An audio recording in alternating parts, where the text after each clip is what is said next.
All right. I'm Brent Leary. I'm Paul Greenberg. And hey, I'm L Nicole France. And we are the known as- CRM Playaz. And she is El Cid. There we go. You know, by the way, there are things called instrument departures in flying under instruments that are SIDs, SIDs. So maybe that is my new nickname. El Cid. Oh, even better. You heard it here first, folks. That's all we can say. But yes, we are the CRM Playaz, and for the 10,000th week in a row, we have been sheltering in place and doing this show. I'm not sure which is worse. Well, the fact that we're this regular. Although when I'm you get to kinda- my age, oh wow. I'll leave just that. gonna leave that one to go. Right. No, I don't mind sheltering in place because it seems like stuff is breaking out all over the place. So I'll be nice and comfy right here. It was interesting. There was a PBS series World on Fire. That sounds about right. You actually sound like a guitar for a moment. Oh no. The only thing we heard was that sounds about right. Exactly. Good timing. Anyway, so yeah, we got a lot of stuff to go over. There's a lot of things going on. We're in the middle of virtual conference season. It used to be, traditionally we'd be going to Vegas for about 10 weeks in a row for these different events, and now they are all virtualized. And this week we had a couple. We're going to talk about Sapphire from SAP and SaaS Global Forum. We'll get to that in a little bit. We got the Watchlist Winners segment, the segment that everybody loves to, watch Paul get his Bible out and and start quoting scripture from. This week we got actually it's going to be fun because you're going to be talking about Oracle, and representing Oracle this week is Des Cahill, and Des has a good sense of humor. He'll fit right in with this. Yeah, and he's going to have some. Let's say this, for most of the people listening in, not us, we all have heard this, but some surprise statistics of great interest. And we've got graphics to go along with those stats and the story. So that'll be fun. We're also going to talk a little bit about something that I think it just happened like today, the announcement today of Microsoft bought a company today. We're going to talk about that a little bit. And I'm going to start you guys off with a quiz. Okay. Great. Is there a prize? Yeah, knowledge. Okay. You'll feel I'm great out. about you. No, You'll feel I'm great out. about yourself if you get it right. I'm out. Knowledge. Oh, look Yeah. at that. Everybody Shocker. is digging. Yeah, yes. Oh, Yeah. yeah, big Kim, shock. Who's the special guest today? There we go. It's on Paul's shirt. For a second there, Paul, looked like you were throwing up gang signs there for a second.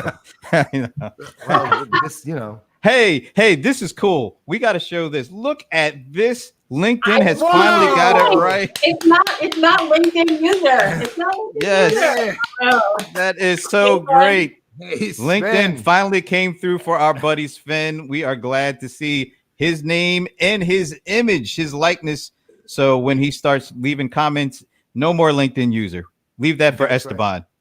Right. That's right. Oh, and Sven is very happy to see L Nicole. There it is. Hey, Sven. And he loves the dragons. There it is. Oh, yeah, here we go. Ta-da. Oh, that wasn't, he's observant, man. Hey, well, how come I actually, you guys, when we were in pre-show mode, you saw me like run out. Yeah. There's a reason I ran out because I found out that I had a delivery from Fanatics, and it's my new Rams camouflage hat. How's that even going to work as camouflage? I just want you to think about that as actual camouflage. Well, it's basically it works when everyone else in the crowd is being attacked by a ram. It's a style. Attacked by a ram. But you'll appreciate this, Mr. Greenberg. I dug into my closet, and everybody knows I wear Ram stuff almost 99% of the time. But I do have a pretty significant Negro League baseball collection. And during the off season, I do like to change it up a little bit. So I am wearing my New York Black Yankees. This is the New York Cubans. The New York Cubans. One of the great. We won't talk about them today. Maybe tomorrow. Wash the shirt and wear it again. Right. And then we'll talk about it tomorrow, because that's a very significant team and it's a great shirt. Should I use it for this week or keep it till next week? Next week. All right, I'll do that. Next week. I'll make sure I wash it. That's by right. next week. Fair enough. All right. So before we get going, like I said, I had a little quiz for you guys. All right. And this comes from the latest Adobe quarterly report. So here is the question. I'm going to pop it up here. Make sure I got it right. Okay. So I was perusing the Adobe quarterly report, and I checked out the revenue. And so the question is, of these three numbers, which is the correct number for quarterly revenue for the digital experience business unit? Well, let's put it this way. Given that I literally actually don't know the answer, right? Because I would be lying if I said, "Oh, that's easy. I know the answer." I don't know what their first quarter numbers were either. That said, I'm hoping it's 1.87 billion, because I'd like Adobe to do well. So I'll just say that, because that would be the surprise and the happiest one. So I'll say it out of pure happiness and joy. Well, I'm assuming this is an open book test, so I of course have the quarterly. Oh no! And I can tell you that it's 826 million. I should have known L Nicole would be a ringer. Yeah. So basically, what you've done as an analyst, I'm now disappointed. I'm disappointed in Adobe's numbers. Well, so here's the thing. All these numbers actually do have meaning, because 360 million is actually the quarterly revenue for Document Cloud stuff. All right. 1.8 Creative Cloud, right? Well, 1.87 billion is Creative Cloud. Oh yeah, you're right. Quarter.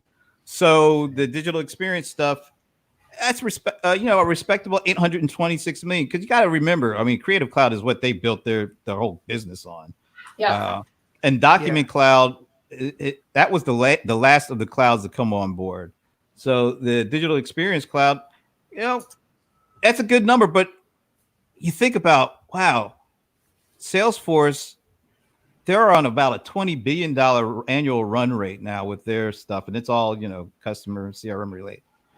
So 826 million, I was kind of surprised that it wasn't higher, but that's just me. Well, I mean, maybe, again, it's purely speculative. They're catching a little bit of what would be the beginning of the wave of the pandemic, right? And the economic hits. I know Oracle, even though generally they're doing fine, but they suffered, right? When it came to their numbers because of the pandemic, not because of anything they did wrong. So could be that. The other interesting aspect that is absolutely pandemic related, Paul, they make note of the fact that actually part of what took a hit, my words, not theirs, is advertising cloud. And, let's face it, that's one of the things we know has dropped off quite a lot is advertising. I'm no expert in that, but it'll be interesting to see how that changes over the next few months. Because I think, part of what gets challenging is who wants to advertise where and through what kinds of channels. I mean, I don't know about you guys. We watch a ton of stuff on demand, whether it's on YouTube or any of the other subscription services. And that is the vast majority of the advertisements in the traditional kind of broadcast sense these days. It's not on TV. We're going to have to run a cable to Nicole's house. Yeah. Is it that bad? The gremlins are just wreaking havoc on you right now. We lost about a third of that. Oh no! All we heard was "need more cowbell." That's pretty much the only thing we heard after that. But no, I agree. I think it's also it's cutting back to a certain extent, but it's also transitioning the dollars from one medium to another, because like the CRM Playaz, we actually advertise on Amazon Prime, on Twitch, and Netflix. You'll see us there too. So Yeah. Yes. I'm going to start writing notes about what I'm actually saying, so you guys can translate for me. And just as you were saying that, we didn't know what you said. You know what? You're going to have to do like the Bob Dylan video where you just hold up the thing and maybe put a little music to it. Oh my God, that was Subterranean Homesick Blues, which is the theme, the actual theme of the Weathermen. That was like our song, right? With Bill Ayers? Yeah, that whole crew. He was a wimp. But we literally used that song and that video. Well, not that video, that song, to justify all the idiotic things we did. You're only young once. You get to do dumb stuff. All right, so I'm going to give you guys the choice. Do you want to go to the Microsoft news, or do you want to talk about the conferences? Well, the conferences will take. Let's do that first, I think, just because the Microsoft news is those are kind of bigger deals at this point. Okay, so let me see if I can set the stage for the conference discussion. I want to make sure. Okay, this is good. All right, so we're gonna go with SAP Sapphire first, and we all know it didn't get off to the greatest of starts. No, it was a very frustrating Monday for me, I gotta say. Yeah. Well, yeah, I mean, it was they. Not surprisingly, because a lot of the companies are kind of learning as they go at this point, but basically they had more people logging in than they thought were going to log in, basically, and they crashed their systems. And they pretty much said that. I'll give them credit in one thing. It didn't take them that long, given that to shift the whole thing basically to Twitter, right? And then run it from there, which, minimizes some of the value of what they were showing. But at the same time, they found at least an avenue that worked, and it worked pretty well when you wanted to look at it. The thing with the conference, I've been treating it more, except for Christian Klein's speech, which is to me, of course, the pivotal speech of the conference. I've been treating it more as an on-demand thing. So I've been picking up things as I go through my day and watching them, or half watching them. All right. So before we go too far, I want to set the stage. I have a little clip, because actually, once it got going, it was really, it was very cinematic, is the kind of word. Terminator? Is that where you're going with that one? I'm going to set the stage by playing a clip, just a little clip of the beginning. So let me see if I can actually do this. We'll go to this right here, and we're going to make me the full stage. And here is a little piece of the opening to the keynote from Sapphire. If we continue the way we're going, business success and quality of life will soon be restrained by diminishing environmental conditions. Now, imagine we could change this together. Imagine we can change our world for the better. Imagine that individually we become more resilient and successful, while collectively we become more sustainable and responsible.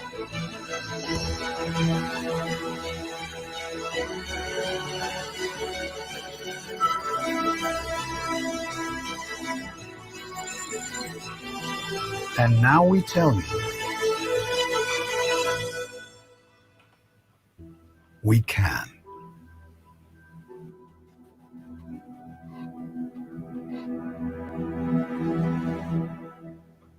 We can, and together we will. Becoming intelligent enterprises allows us to achieve incredible business outcomes across all dimensions. It allows us to drive resiliency, to steer your companies through challenging times. It allows us to drive profitability, both top and bottom line, enabling growth and increased productivity.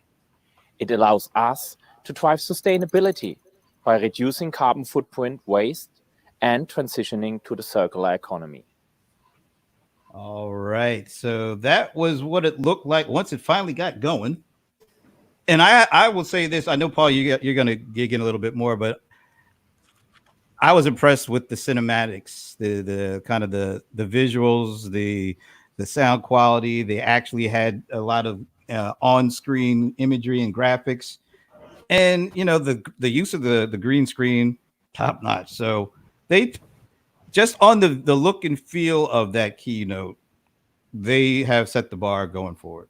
All right, now I know you want to talk about some stuff. Yeah, no, I mean that look, and I'll get to a little of that to elaborate on what you just said because I agree. But the actual keynote, look, I mean, it was kind of it's kind of mixed in a funny way, and it kind of in a certain sense extremely mixed, meaning really amazing at some levels and really awful at others, and it kind of. So there's a little bit of confusion in really what's going on here, although on the whole, it was generally good. So here's the thing. The fundamental theme that ran throughout was intelligent enterprise, which has been their global, it's actually been elevated to almost the corporate narrative for SAP in the last about since 2018, roughly. And to their credit as a company, they're one of the few companies who could actually execute against that idea, right? Because companies even like Salesforce can't do that because they don't have the back office, and they don't have digital, they don't have supply chain and logistics and so on.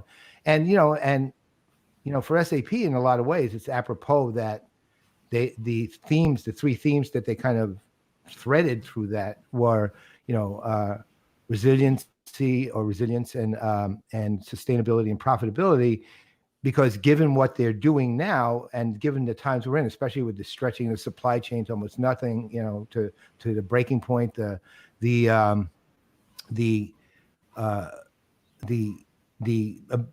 say the almost crash of timely delivery services, things like that, SAP actually can play a very significant role in resilience. Resiliency is a great message for them at this point, right? And that was incredibly strong in terms of the way they focused it.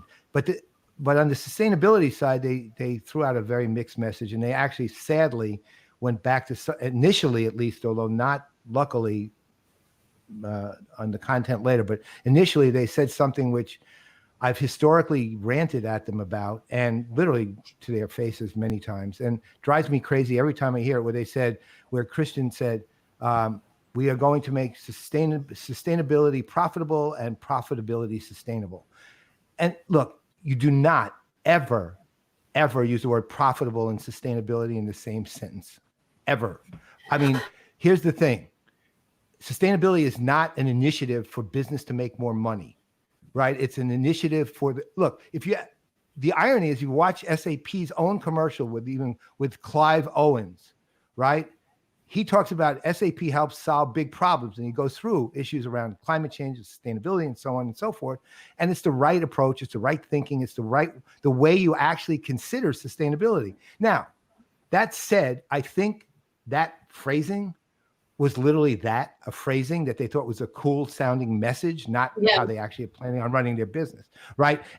But somebody in marketing needs to get their ear chopped off at least. I don't think they should be fired, but they should get their ear chopped off, because that is a tone deaf, stupid statement to make. And yet, when they talked about sustainability later, they talked about it in the right context. So, I do believe that profitability, sure, of course, you're a business. You have to be profitable. Sustainability and resiliency are real. But here's the biggest problem I had, and this is a huge problem.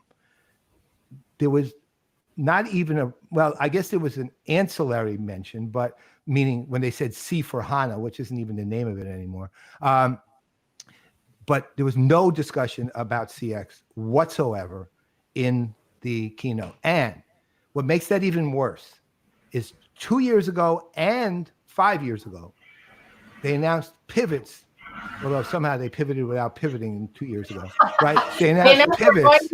Didn't actually do it. Well, they pivoted in 2015, and then they said they pivoted again, but they really just went straight, right? So around CX as being the cornerstone of the whole company. And now all of a sudden it's just gone with literally no discussion, no explanation, no transition, nothing. It went away. Yeah, I remember we were actually had our own little back channel, and we said the exact same thing at the same time.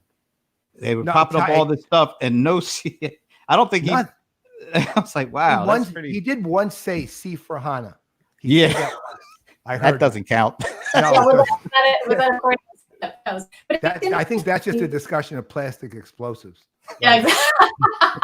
I do think there's an implication or an inference that resiliency is tied to customers, but it's a pretty big leap. And I agree with you, not talking about it at all. I mean, and I will say for me, this was where the sustainability message kind of fell a little bit flat, because I think it is an absolutely critical issue, and I think it's a very important one, and in many ways a timely one. But the way those messages were framed really just kind of missed everything that's going on right now. And for me, that's where it really felt disconnected and almost too glossy to feel as compelling as it should be. I really liked the message about tying all this stuff together. I mean, as you guys know, I think SAP is in a fantastic position because it does have that continuity across all these businesses. And that continuity is crucial to getting CX right in so many ways. But I will say the other thing for me was, when they started going down the Porsche example, I was like, oh, geez, it was right up there with the Louis Vuitton at the Salesforce keynote. Yeah. Again, it's like, just this is totally out of line with where I thought they were going and what I personally wanted to hear from them. It was like, great, it's the car bro dudes back. Give me a break. And I love Porsches, don't get me wrong, but it just didn't feel like the kind of example that really helps to connect the power of what SAP is doing to what people are really focused on and prioritizing right now. And one other thing, to your exact point, that if you actually take Porsche out of the equation and just think a customer case study, okay, just think broadly. It's actually was done as a case study. It was a brilliant case study. Why? It was an end-to-end case study from customer to production, back to customer, et cetera, et cetera. It was day in the life, but it was end-to-end, right? Secondly, it was green screens and cinematics, the whole thing, and it was carried out absolutely stunningly beautifully and actually told you what it would be like to do it. But the choice of the customer was tone deaf. I mean, that was tone deaf. My God. Why would you pick Porsche when 40 million? This is just Americans. Forget the rest of the world. It's also out of work. Wrong choice. Yeah. However, from the standpoint of the quality of production, literally a case study that everyone should emulate and how to produce a case study. Just be better on the subject matter, for God's sake. I agree. I mean, wow. I think that was kind of universally picked up. I just popped up one of the write-ups from Diginomica from Dennis Hallett, and he's quoting Vinny on exactly what we all kind of picked up on. It's like, yeah, it's well done. It's a great case study, but it just felt like a missed opportunity to show the heart a little bit more.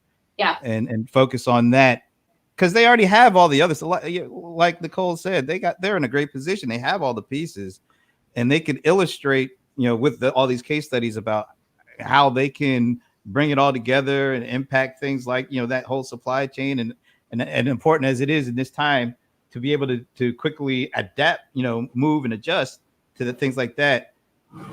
They did miss an opportunity to talk about it and be more here as opposed to here. We all know them from here. We want to know them a little bit more for here.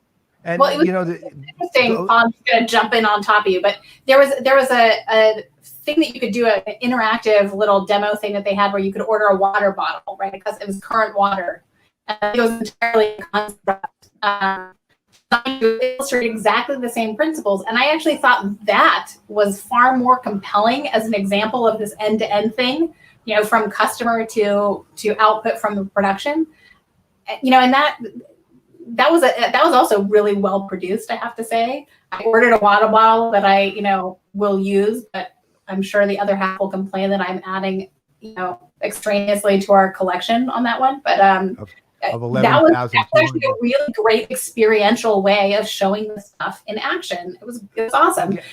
I see Thomas's comment there too. I know it's the SAP way. I got to tour the BMW factory with SAP many moons ago, and I love the car stuff. I just thought it was wrong.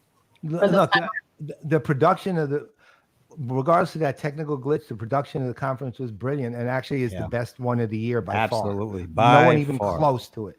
Right. I mean, and we've seen a dozen plus already. What, you're breaking up again. I haven't gone back and watched as many sessions, so I will reserve my final judgment. But plus, they have the end of it is coming up tomorrow, right? They have like a ending thing, so we got to look into that. All right, so we went around that pretty good. I'm going to go ahead and switch over to SaaS. Nicole, I remember seeing your tweeting going on with that, right? So you were in that. So I'm going to set the stage again. I'm going to play with my toys one more time, and a couple of things that stood out to me was SaaS actually did a really good job of addressing, the technology to the current situation with the pandemic. They hit it on a number of occasions.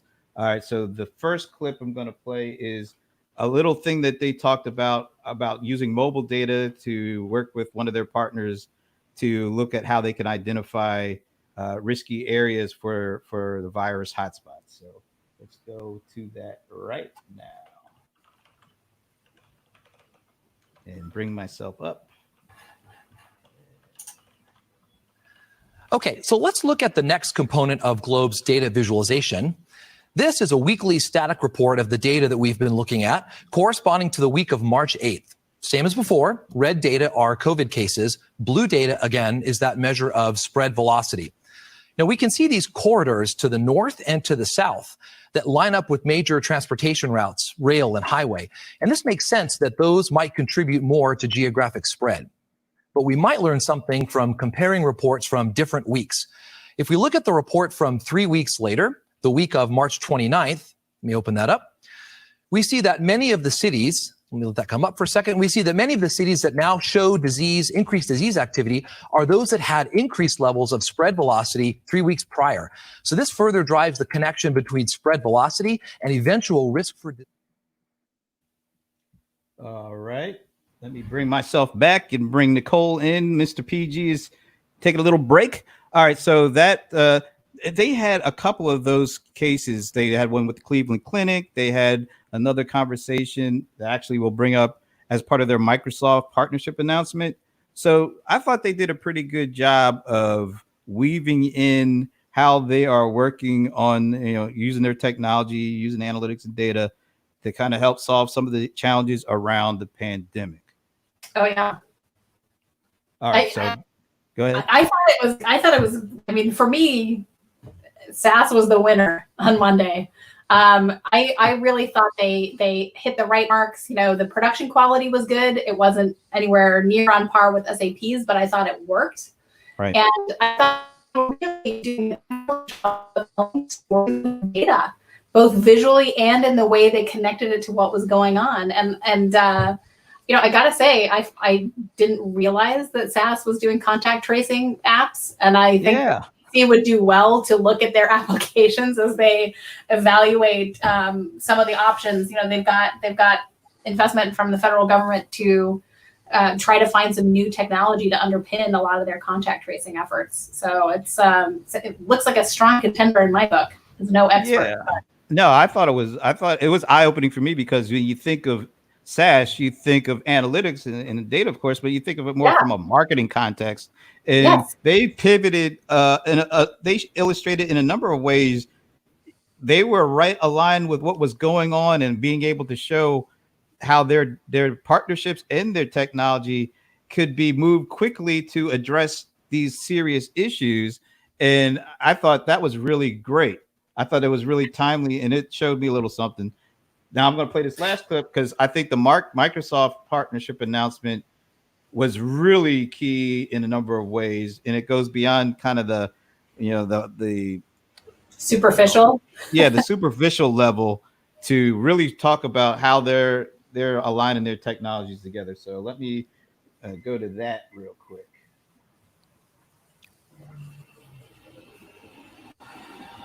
And of course, it would have been helpful if I had it queued up before I did that. All right, We'll just so here, describe it. You need the closed captioning right now, Brent. there it is. All right, here we We're go. not just bringing the SaaS solutions onto Azure. We're also deeply partnering to explore opportunities to integrate SaaS analytic capabilities, including industry-specific models within Azure and Dynamics 365 natively, and build new market-ready joint solutions for customers that are natively integrated with SaaS services across multiple vertical industries. One timely example that we can already point to and that really shows some of the value of our solutions coming together is with Mercy Health. Mercy is working with 4 other healthcare systems in the St. Louis area, as well as a life sciences partner to conduct research which looks at the prevalence of COVID-19 in the community and evaluates any outcomes reported from therapies available. All right. So once again, it was nice to hear, and that was Microsoft from the Microsoft perspective of the partnership. And I liked how he went beyond just them SaaS moving their technology onto the Azure platform, but really talking about how they're really tying things together and working together to once again look at solutions for their combined customer base. Look, I didn't attend the SaaS conference whatsoever, nor, ultimately, I don't even have a relationship to them anymore. I used to quite a bit, but not. By the way, Angela says, yes, you do. She loves you. And yeah, I love her too. Well, that's my relationship to SaaS is that I still think Angela Lipscomb is awesome, right? Beyond that, I have none. But I can speak to the Microsoft side of this because I actually think this cements something I think is actually kind of important in Microsoft's kind of pantheon currently. You have to go back to Satya's original vision and mission, really, once he came into place, which is to become a mission critical part of all 21st century business, right? And the thing that Microsoft, this wasn't a pivot, this was a deep and profound change in the company, changed to is essentially a full and complete understanding of ecosystems and platforms. If you think about it, several years ago, they didn't even have a platform. Right now, they have a powerful platform. Ecosystems were always sort of part of their thinking, but not particularly strategically. But they kind of got the idea. Now, look at them: Adobe, ServiceNow, Oracle, SaaS. Right? Microsoft is saying we don't have competitors anymore. We have companies that we can strategically work with that will give us the end-to-end ecosystem we need and become that mission-critical piece of business, part of the mission infrastructure of all business this century, and they're doing it at a level that is actually, and then even go to ODI, which also includes SAP, in that pantheon. That's a whole lot of stuff right there. Yeah, it is, but they're there. Nonetheless, they have this. The perception is, the conception is still get SAP in too, right? And this is all pivoted or all hubbed around Microsoft, and I think what they're doing is utterly brilliant when it comes to that kind of strategic. And I think for SaaS, it's pretty interesting too. To the point you were just raising, Brent, before the clip. This is the thing I really was not expecting from them because I'm like you, and I haven't spent a lot of time looking at them recently, but I'm starting to more and more. What really struck me was this idea of it's not just like backroom analytics teams that are, evaluating the stuff and pushing it out to other parts of the organization. This was really like upfront in the field kind of tools based on analytics. And that to me represents a really significant change for SaaS. And to your point, Paul, about connecting to what Microsoft is doing, for me, what's really groundbreaking here is the idea that you can easily compose applications and tools across the joint set of capabilities that are designed to support specific requirements and certain kinds of work, right? I just wrote a blog post about this on Friday. It's that as businesses, what we really need is to think about the different pieces that we're trying to bring together and then decide what the right pieces are to compose from in order to support the kinds of work that need to be done. And for me, this was an incredibly resonant way of presenting that message. I thought it really was pretty compelling. And I like the fact that we see more and more of a trend toward vendors acknowledging that not only do they not have everything perfectly across every aspect of the business application portfolio, but even if they've got a whole bunch of really good stuff, it doesn't matter because you as the customer might want to pick and choose other things based on your own needs, and they're very happy to help support and facilitate that. So to me, those were some really, actually very important messages. And on top of all that, it was just good to see Dr. Goodnight.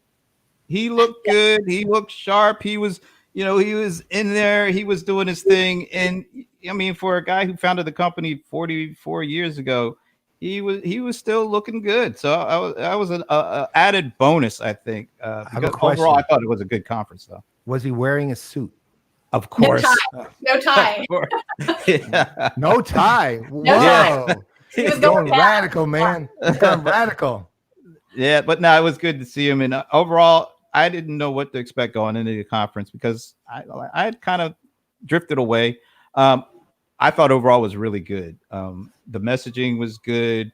It was tied together. It fit the current moment. And the one last other thing they announced was this partnership with Accenture. I think it was Accenture around this cloud kind of a program to help their customers move more of their data and analytics to the cloud. So that was a good piece of the puzzle too. All right. Before we go, I wanted to get this up there because Sven had a question. I think it goes back to SAP. What do you think about the countdown before the CEO? The CMO was speaking in a way like from Scott. The CMO was speaking in a way like from Scott. Oh, Alicia. Alicia. Yeah. Yeah. I don't know what quite that. I'm means. I'm not sure. I'm not clear on what you're asking exactly, Sven. I mean, again, I'm sure there are plenty of production glitches. There was some probably, let's say, could have been betters, but the quality overall was just extraordinary. I've literally never look. Don Sherman, who's the CTO of Pegasystems, on our show, the show we did leading up to PegaWorld, said something really fascinating to me, and he said what this new virtual universe has created is we have to move from being theatrical to cinematic. And for me, that was like a brilliant. Yeah. SAP did that seamlessly, and that's exactly what SAP did. I mean, Pega is the one who pegged it, so to speak. I mean, that was Don, and Don is incredible. But SAP is the one who did it, and they genuinely did it. I was in continuous awe of what I kept seeing them do with the cinematics. Again, it's a green screen and a few people, right? And they're doing things that just it was great. Riveting. I mean, I'll put a plug into the sound quality too. That the sound, it felt like you were in a movie theater, although you weren't, which is kind of hard to pull off, which is great though. Well, it's interesting because it definitely was a step up from what kind of looked like the hostage videos that the Adobe execs were doing. Yeah. I mean, the only defense I'll give them is they were the first. So they made all the they kind of made all the mistakes that no one else would make from then on. Well, and we made different ones. So there we go. Like winners every conference, after that one has upped the ante. Incrementally better. Yeah, it's true. I mean, the other thing is, the other lesson Adobe taught us, never use Blue Jeans as a platform. Yeah, but didn't they buy Blue Jeans? AT&T bought Blue Jeans. Oh, that's right. $4 billion. Was it AT&T or Verizon? I think it was Verizon. No. I think AT&T. Yeah, I think so. They got to go with instead of Blue Jeans, they should have gone with dungarees or something. Yeah, dungarees. That's right. I don't know. Slim fit. Yeah, something. It's slim fit. All right. Before we turn it over to you for the watch list, let's do a quick thing here, because I think actually the acquisition news, it kind of ties into what the partnership with SAS, because this talking about industry specific huge data models, and that kind of does tie into some of the things that they talked about at the SAS Global Forum. But what are your initial impressions of this? Because I think they just announced it earlier today. Yeah, well, I personally, go ahead, Nicole. Oh, thanks, Paul. I was going to say, I think this is really big, interesting stuff too. And I agree. There's a continuous thread here from the SaaS stuff. But what really strikes me is, you see Salesforce acquiring Velocity, which was, arguably just a question of time. But I think this move more and more toward industry focus in a really fundamental way, in a way that is based on the key components that allow business applications to work effectively, is actually really important, because the data models that you use, the types of data that you are concerned with, and how you interpret that data absolutely varies by industry. And so I think this becomes one of those crucial building blocks that is actually going to help businesses perform better. And the more that this becomes incorporated into the actual capabilities of the business application suites, the more effective I think it's going to be. Oh, I totally agree. Look, and to even take your thing further, the processes are different. The languages are different. The way literally the use of terminology. I mean, this to me, I've never heard of ADRM particularly, but this is a great acquisition as far as I'm concerned. I'm assuming Microsoft did their due diligence, so I'm assuming it's a quality product. But then again, I assume Quip was too. The thing is that verticals, there's no true green fields left, really. I'm calling this more of what I now call these are turquoise fields. I stick some blue in it. I stick blue in them, right? So so this is a turquoise field, but vertically specific orientation is pretty much every company I know. And again, right to the original point with Satya's focus, you need vertical industries. You need these kind of data models. You need the kind of terminology. You need the kind of processes. Another company making huge leaps into vertical companies like, well, Microsoft has always been big in verticals to begin with. I mean, I want to say 2017, I went to Terranea in LA. It's this resort. Hey, and Palos Verdes, baby, hometown, right there. Oh, cool. Well, then Terranea. I'd never even heard of it, but it was a pretty nice resort. But Microsoft had brought me to keynote, and it was an industries conference, and they had people represent. They had like 1,000 people at this conference representing about 200 industries that Microsoft generally covered.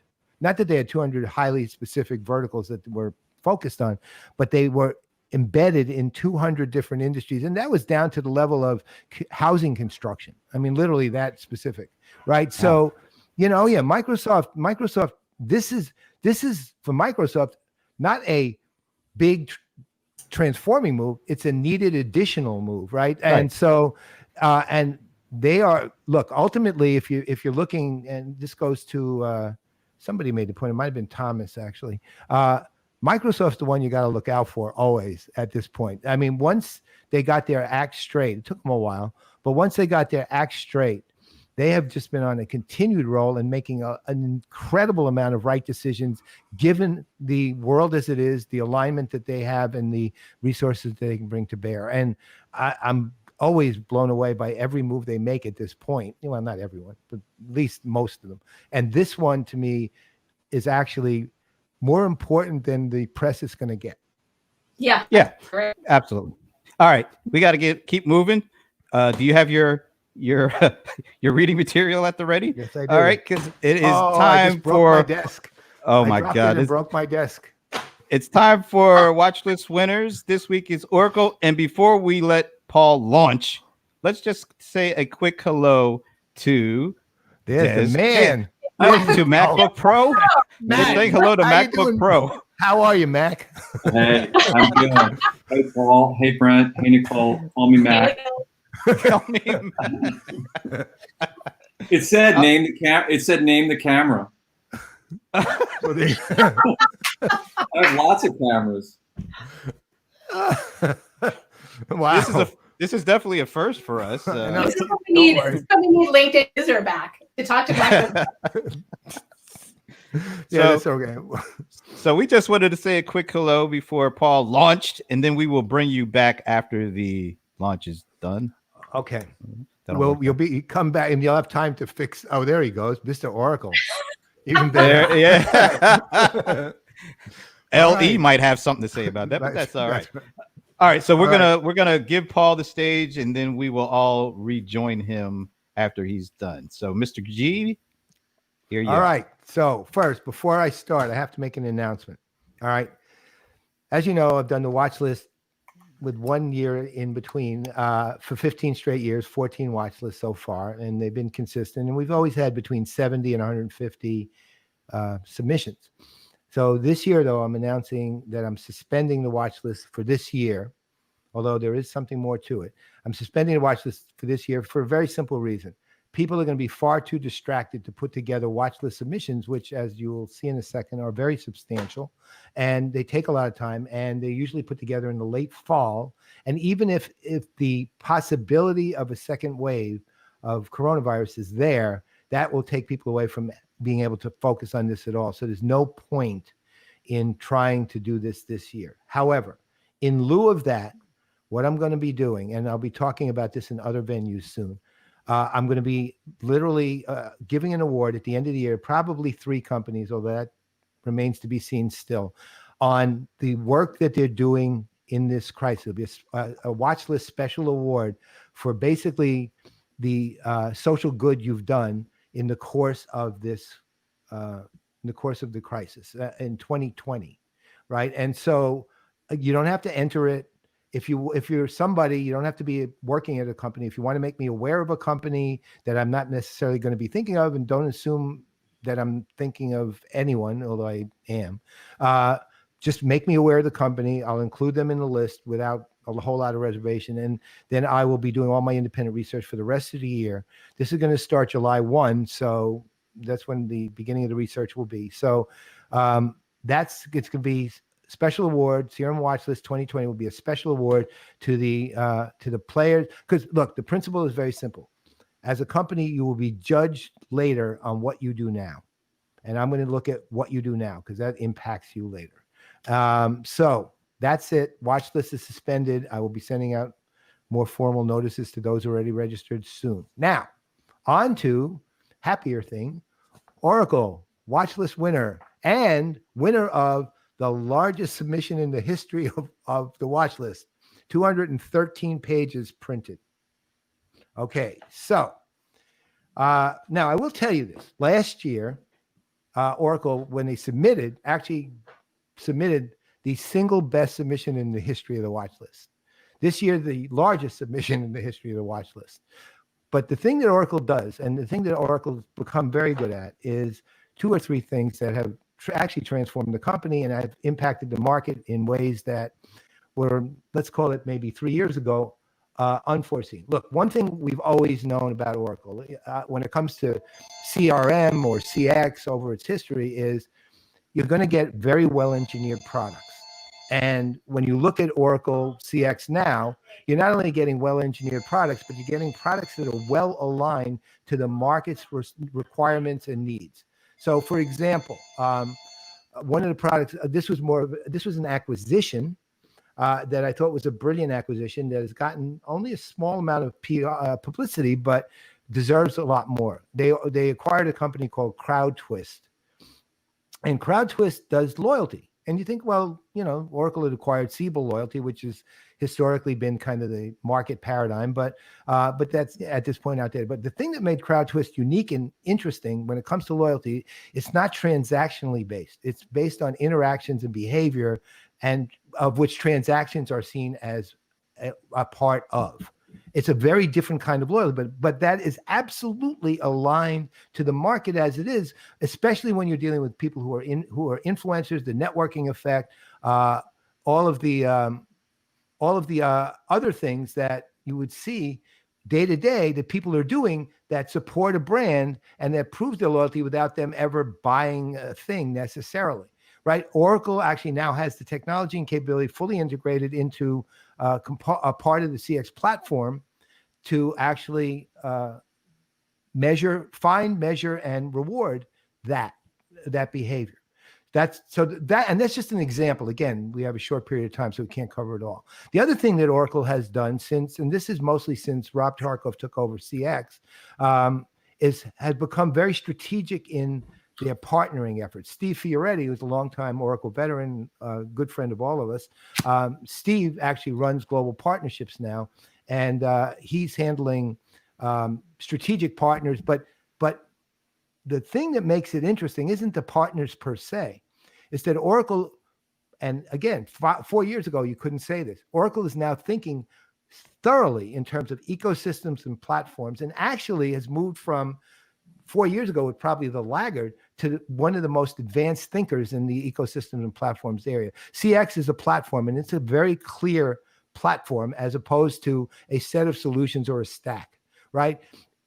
All the thinking that people like Des, who, you know, is chief evangelist and about 20 other things inside of Oracle CX, are always thinking about it from the standpoint of ecosystems. And if you look at the roadmaps on the products, you look at the partnerships that they're pulling in, you look at the treatment of the partners as go to market and strategic, you realize that Oracle is basically landed on their feet full speed and is beginning to move really fast in this race toward becoming a really, really important, well, they already are a really important player in the world of CX, CRM, and CE. The other thing that I think is really important, and while this is a work in progress, has accelerated the transformation, is Oracle's culture.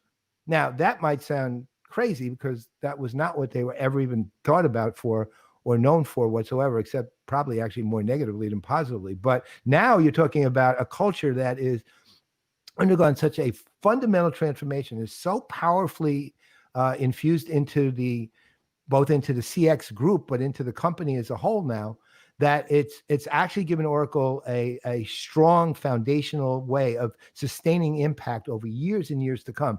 Part of that goes through Redstone, which is let's say this, it's the product of the Oracle design teams, but it's also, what makes it more important isn't Redstone as a UI UX, make it easier to navigate, make it more pretty to look at kind of approach. It's way more than that. It's fully infused into the culture to make Oracle look, feel, and act in a way that's not only contemporary, but is human and empathetic, right?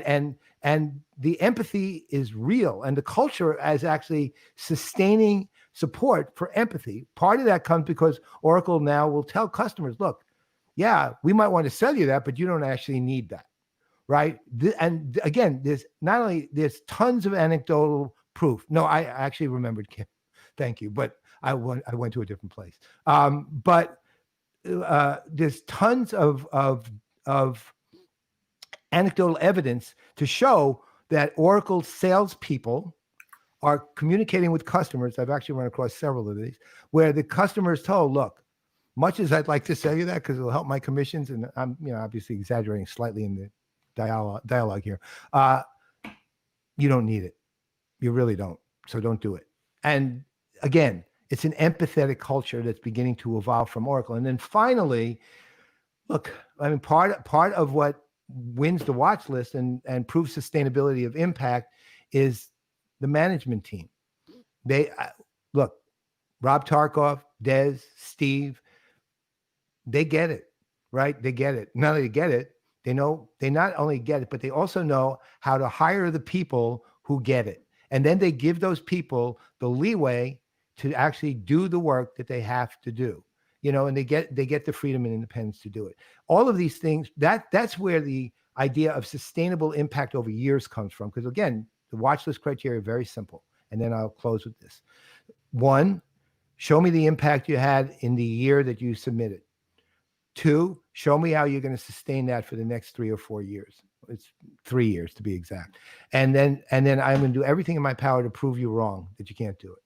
So reality is Oracle not only deserved to win, and this may be a little disappointing, but Oracle missed with distinction by 1/10 of a point. Ouch. Yeah, that's what I meant. I thought that might be a little sad, but Well, I figured with that ouch, I guess we could bring everybody but back. I thought the free T-shirt counted for like half a point, so that wasn't enough. Well, you would have missed by a half a point. It counted for 4/10 of a point. No, Des, what you would have God's sake. gotten. It's a T-shirt, for God's sake. No, you should have gotten You would some have sort of lost a, by a full point if you gave me a polo shirt. you needed a Yankee branded piece of Right. there you go. All right. Thanks for joining us, sir. And thanks actually to Kim Guillaume to Yes. provide us with some visuals for our conversation. And the first one I'm going to pop up because you talked about this on one of those analyst calls a while back. And we've been wanting to talk to you a little further about that since then. So here we are with the empty shelves. What's going on with during the COVID-19 pandemic from a retail perspective. And during the call, you mentioned one item in particular that you guys had been looking at. Maybe you could go in and talk a little bit about that with us. Yeah. So Rob is the EVP and general manager of our CX business, but he's also the EVP and general manager of our data cloud business. And the Oracle Data Cloud has a lot of anonymized PII compliant data, collects a lot of data, and some of that data includes retail data, especially in the United States. And during the early stages of the pandemic, I think this is an analysis done in early April, the team actually looked at data that we had on toilet paper, inventory, and buying patterns in retail outlets in the United States. Hey, I can't. Sorry, guys. Anyway, we looked at the data, and we found out, to no one's surprise, that the yellow represents the level of purchasing of toilet paper. So if you're in a dark yellow, that retail outlet was selling 200% of their average year-over-year toilet paper sales. So you can see early in the pandemic, you can see the panic buying. The red represents when companies were selling, or retail outlets were selling, only 20% of their year-over-year toilet paper sales. So you can see that as we progressed into the pandemic, that stores start selling less and less toilet paper. And then as you get into the blue, that's actually when they had no toilet paper, or they were starting to run out of stock. So there's other slides and other data which show, I think, the phenomena we've all experienced in our lives, which is that these kind of shortages and the effect on the supply, the sort of the whipsaw effect on the supply chain, it started with thermometers, then it went to toilet paper, or Clorox thermometers, Clorox and Lysol wipes, disinfectants. Then it went to toilet paper, and then now it's into yeast and home bread makers. So it's an interesting commentary on how our times, and now I'm hearing things like it's hard to buy bicycles, it's hard to adopt pets because they've all been adopted. So I think people are finding creative ways to adapt to the new reality.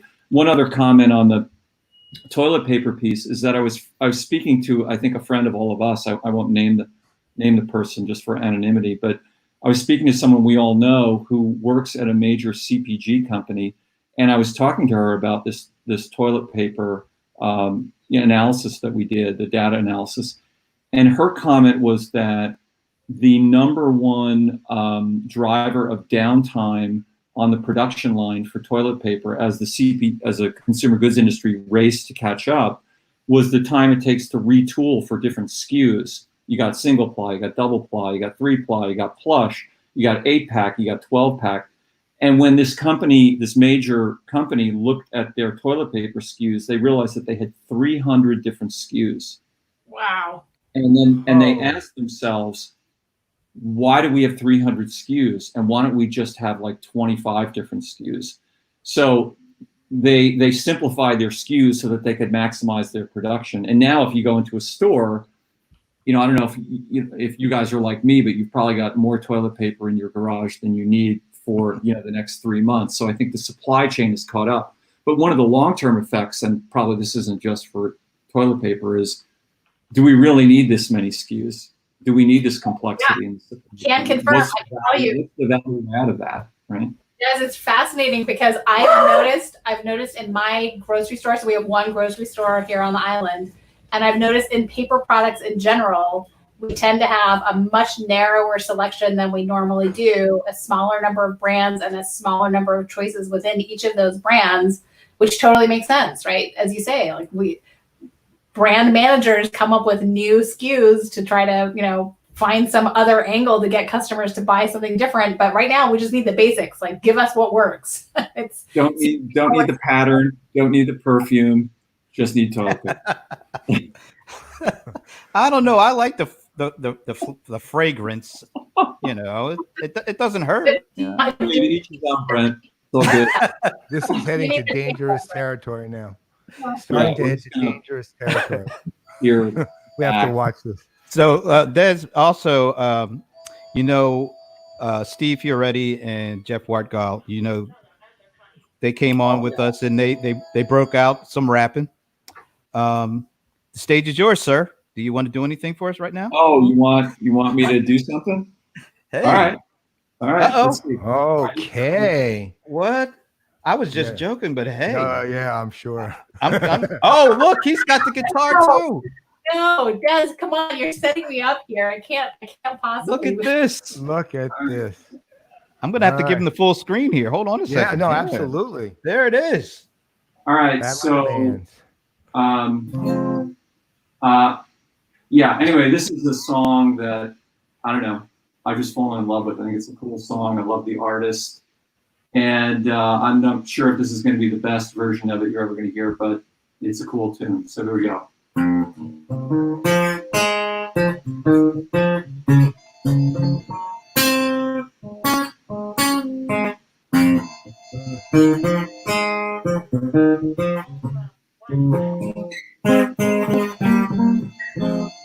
I wanna love you,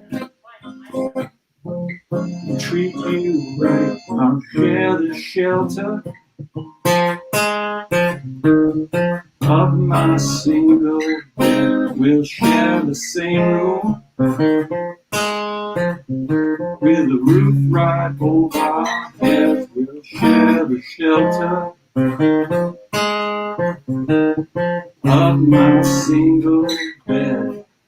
Is this love? Is this love? Is this love?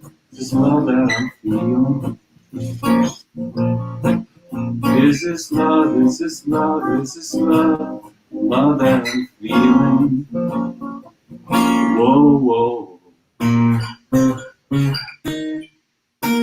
I wanna know now.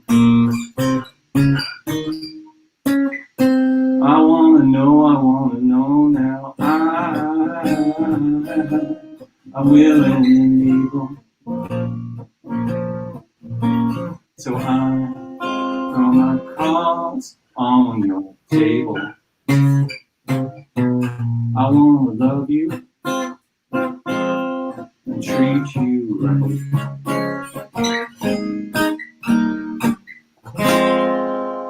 Oh man, gotta give that up. Hey, Des, we didn't even have to cut you off like we had to cut Steve and Jeff off because they're rapping. I self-edited. Battle of the Bands commences. Yeah. That's right. So we've had Jamie Anderson sing and play his guitar. We've had Don Shorman from Pega sing and play his guitar. Now we got Des. You are really raising the level because now the next person who has to come on, they're gonna have to like sing, do the guitar, and tap dance all at the same time, man. I don't know. Or else at least have some backup singers with them. Well, we've got the rap thing covered. Now we got the guitar thing covered. So yeah, we're just trying to raise the bar. Okay, so let me ask you this question. So we've been talking about putting together a battle of the bands. You guys in? Yeah, totally, 100%. All right.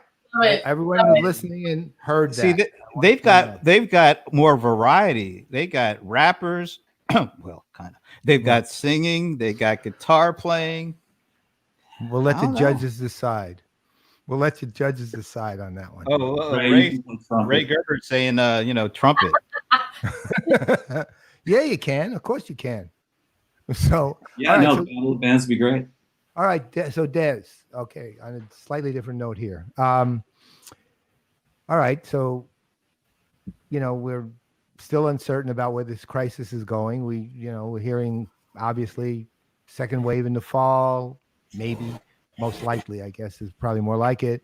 Vaccine at the end of the year, vaccine next year, vaccine whenever. We're hearing this is now a problem, that's now a problem. Then that's not a problem. Now this is a problem. I mean, in other words, the uncertainties and the noise are enormous. And which obviously, we're also seeing companies just starting to get impacted by the crisis on, the revenues starting to get impacted. So how is Oracle thinking? What are they doing, given the fact that 4 months from now, it may be very different than we think it's going to be or is now? Yeah, so that's a great question, Paul. There's a lot of different angles to that. One is, first, we're thinking about employee safety, and so we're all working from home. I mean, I think our Beijing office reopened, our China office reopened, but generally in most of the world, we are working from home. And I find that in general, the productivity is way up. There's no commute. Anyway, so employee safety is kind of where it starts. And we'll start going back into offices and meetings and following protocols as it becomes safer to do so. The second thing is supporting customers. So some things that have been in the news is we've been supporting with like Service Cloud and our Visual Builder application. We helped build a crisis response solution for the state of New York. We helped build a clinical trial solution. Larry has been talking about that. We've helped the city of Jacksonville. We've helped lots of municipalities. We have a very strong public sector set of customers already using our public sector and Service Cloud solutions, and we bring in, everyone's had to try to move to one, work from home, and two, everyone's has been in a situation where you've got to communicate a ton of critical information and get it accurate. So we've been really concentrating on how do we take our various solutions and package them up and make them available in a really quick time to viable solution. So like we've spun up solutions like for the city of LA, I think it was like 4 or 5 days, something incredible. Wow. Working with MasterCard, they have this thing called Angelino card. So I think it's for people who are challenged by the crisis, and they get a debit card that MasterCard does, but we teamed up with MasterCard, the city of Los Angeles, to build out the administration application. So a lot of cool stuff. Yeah. It's not about the technology. Talks about the Angelino card all the time, by the way, does, so totally know about that one. Yeah, cool. So there's a lot of cool work going on for customers. And then, kind of stepping back, I would say that, looking at the year ahead is that as we talk with customers, I think there's kind of interestingly two kinds of, like we're hearing about customers that have been like, hey, we had 50 projects going on, 50 IT projects or transformation projects or digital projects. We've parsed that down to 10 or 12. So projects that are not critical path are not getting done, but projects that are critical path are getting accelerated. And those tend to fall into two buckets. They fall into the one, I need this immediately. I manufacture toilet paper and I need to change my production schedules, refactor my SKUs, redo my product catalog, something like that. Or I'm the city of LA and I need to help my citizens. I need to do that right away. Curiously, the second type of project is the deeper transformation is actually getting more transactions. So it's sort of the Unity customer intelligence or the phased industry transformation. And the reason that those are taking off are those level transformations like front office, back office, or again, like in customer intelligence. Companies have known that they need to do that, but now it's finally they're in a situation where all their employees are at home and they're not traveling and they're not going to conferences. There's more time to actually step back and think strategically about some of these things and engage on these things. So I think projects in the middle that are maybe one application, maybe it's interesting to have, maybe they're slowed down, but the projects at the other ends of the bell curve are accelerating. Hey, Des, I've got a question for you, triggered by what you're talking about here. I think we've seen a lot of stuff that's been around adjusting to the crisis and sort of short term. And you're talking about stuff where people are really more focused on recognizing that this is not just a very short term, very temporary set of circumstances that we need to really adjust and adapt for. But I'm curious, are you seeing good examples of customers who are really sort of playing that forward in time and thinking about how they really want to make some fundamental changes so they operate past the pandemic whenever that happens? Well, yeah, I mean, I would, well, first of all, Nicole, I'd echo your comment that it's not just a passing thing, right? Obviously, there's long-term implications, whether you're talking about education. I've got a kid that's graduated school. I've got a kid that's a sophomore in school, and I got a kid that's going to be a freshman in school. So, like, they're all doing digital learning right now, anyway. So there's going to be, we can talk about toilet paper and SKUs. You can talk about education. You can talk about business models. Everything is changing. So, like, obviously, if you're a restaurant, you are thinking about contactless ordering and contactless pickup. And I think we're going to find, and if you're Netflix, you're thriving, and we're all, I'm subscribing to BritBox and Hulu and Prime and Netflix. I like BritBox. More, yeah. What's that show? MI5 we're watching now. Anyway, I just think we're learning new habits. We're learning how to work without traveling. I think events are going to be reimagined. And, you guys were talking about, I guess, the SAP event earlier. I know that we're announcing that Open World is not happening as a physical event this world, but we're going to be announcing a bunch of virtual events. But I mean, it's a challenge. We have to learn, how do you throw an engaging virtual event? And it's not just a set of PowerPoints, but how do you move beyond that model? What does that look like? So I think the effects are long-term. And I don't even think we as thinkers, all four of us and all of our colleagues, we haven't even begun to imagine the magnitude of the shifts in the economy and society that will be happening in 2025 or 2030 as a result of this period. Wait a minute, but Des, did you just break news? Did you just say something that we hadn't heard? I broke some news. Kim is probably, yeah, I think it's being announced today. Cool. But it was announced here first, folks. We were the first one to get the scoop. There it is. All right. Well, thank you for joining us, MacBook Pro. We really enjoyed having you. You can call me MVP. No, this has been great. Not only always, enjoyed talking to you, but throwing down the guitar and getting down with it. Battle of the Bands, baby. Impressive, man. There it is. It's on Watchfoot. We'll put together the needed criteria and get it out to you. We promise. Awesome. I'm going to do my time now that there's no watch list and we're not generating 200 pages of content and terabytes of video. So we won't have time for. We have this in the house in lieu of any other weapon. We have used your report. Just fold it like this. I'm going to classify your style as Flight of the Conchords meets Bob Marley. Wow. Flight of the Conchords, that's a good show. Yeah. That's an awesome show. You don't get enough New Zealand comedies set in New York City. Wow, how do we top that other than just saying like it's time to end the show on that kind of note? I mean, man. All right, hey, for Des Cahill, I'm Brent Leary. I'm Paul Greenberg. I'm Nicole France. We are the CRM Playaz, and we will see you. Well, some of us will see you tomorrow for sports, but we'll all see you next week. Have a good one.